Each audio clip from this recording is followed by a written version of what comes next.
শরীরের গুরুত্বপূর্ণ ভিটামিন হচ্ছে ভিটামিন এ। এই ভিটামিন এ যদি দেহের ঘাটতি হয় তাহলে আমাদের শরীরে নানান ধরনের সমস্যা দেখা দিতে পারে। ভিটামিন এর অভাবে আমাদের রাতকানা রোগ পর্যন্ত হতে পারে। তাহলে চলুন আমরা ভিটামিন এ সম্পর্কে জানি। দৈনিক খাবারে একজন পূর্ণবয়স্ক নারীর জন্য ভিটামিন এ 700 মাইক্রোগ্রাম থাকা উচিত এবং পূর্ণবয়স্ক পুরুষের জন্য দিনে 900 মাইক্রোগ্রাম ভিটামিন এ থাকা দরকার। শরীরে এজন্য এই ভিটামিনের কাজগুলো কি কি সেটা এখন আমরা জানব।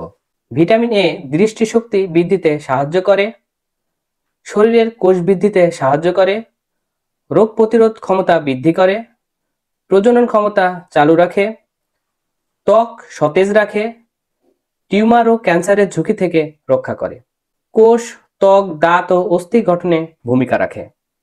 ভিটামিন এ এর অভাবে যে সকল রোগ হয়ে থাকে, শিশুদের শরীরে ভিটামিন এ এর অভাব থাকলে শিশুর স্বাভাবিক বিকাশ বিঘ্ন ঘটে। 9 মাস থেকে 4 বছরের শিশুদের মধ্যে ভিটামিন এ এর অভাবজনিত রোগ বেশি দেখা দেয়। ভিটামিন এ এর অভাবে কর্নিয়ার ক্ষত সৃষ্টি হয়, রাতকানা রোগ হয় এই কারণে। ভিটামিন এ এর শরীরে কম থাকলে আয়রন ফাংশন ব্যাহত হয়, ফলে রক্ত স্বল্পতা দেখা দেয়, যার ফলে অ্যানিমিয়া রোগ হওয়ার সম্ভাবনা থাকে। শরীরে এই ভিটামিনের অভাব হলে ত্বক রুক্ষ শুষ্ক হয় এবং কম বয়সে মুখে বলিরেখা দেখা দেয়, বার্ধক্যের ছাপ চলে আসে।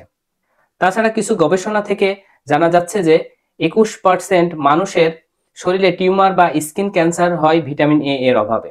তাহলে চলুন এবার আমরা কোন কোন উৎস থেকে এই ভিটামিনগুলো পাওয়া যায় সেটি জানি। এটি দুটি উৎস থেকে পাওয়া যায়, একটি হচ্ছে প্রাণীজাত উৎস এবং উদ্ভিদজাত উৎস। এই দুইটি উৎস থেকে আমরা ভিটামিন এ পেয়ে থাকি।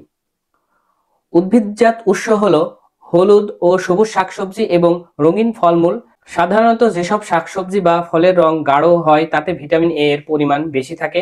এছাড়া গাজর, মিষ্টি কুমড়ো, পাকা পেঁপে, মাখন, ব্রোকলি, কমলা লেবু, বাদাম, অ্যাভোকাডো, চিজ ইত্যাদিতে ভিটামিন এ থাকে। প্রাণীজাত উৎস হলো মাংস, মাছের তেল, তেলযুক্ত মাছ, ডিম, কলিজা ইত্যাদিতে প্রচুর পরিমাণ ভিটামিন এ পাওয়া যায়। শিশুর শরীরে ভিটামিন এ এর অভাব দূর করতে মায়ের বুকের দুধ 6 মাস পর্যন্ত খাওয়াতে হবে। তাছাড়া সবুজ হলুদ শাকসবজি, ফলমূল, ডিম খাওয়াতে হবে। আজকের ভিডিও এ পর্যন্তই। ভালো থাকবেন সবাই।